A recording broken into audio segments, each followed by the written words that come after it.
Alright, good afternoon everyone. So nandito po tayo ngayon sa Grand Callback ng Mr. sa Philippines 2024 and kasama natin ang isa sa mga aspirant to become an official candidate. Introduce yourself muna. Hi, mabuhay. I am Ayan Abad Santos and I am from Angeles City, Pampanga. And I'll be hoping to be part of the official candidates of Mr. sa Pilipinas 11th edition. Okay, so Ayan, tell us more about yourself muna.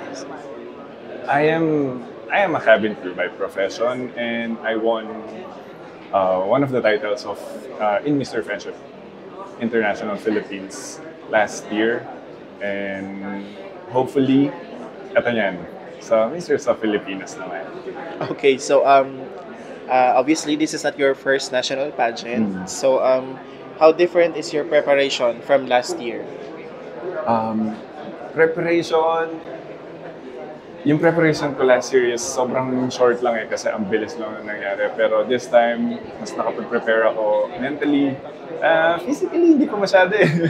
Pero we'll get there. So ngayon, parang mas tayo ngayon, ano bang tawag doon? Mas meron tayong bala. Mas prepared tayo for this year's competition. Okay, so aside from your competition last year, meron ka pa bang ibang competitions na nasalihan? Wala na po. Mr. Friendship. And that's my first pageant. Tapos nag-national pa.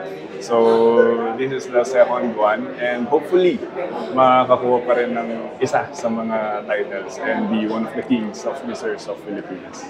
Okay, so of course, Ayan, you are from Pampanga. Pampanga is well known sa pageantry, mapa-female or male. Ay, alam mo yan, di ba? I mean, Pressure. di ba? Ano ba sa'yo to? Pressure or mas lalo kang motivated to do better?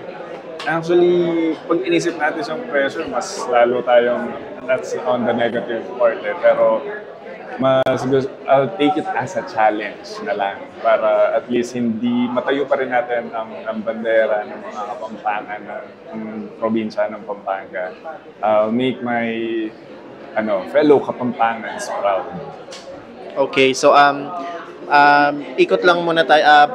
Punta tayo konti dun sa iyong profession. So, of course, nabanggit nga ni Ian kanina, he's a cabin crew of our flag carrier.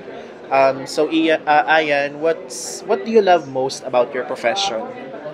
What I love the most about my profession is, of course, yung pagsilbihan ang mga tao, parang to keep them safe from point A to point B, and especially to serve our OFWs. Actually, sila yung favorite ko pasahero, mga pasahero natin, yung mga kababayan natin na nasa ibang bansa. And I just love the feeling kapag pauwi na from wherever they came from.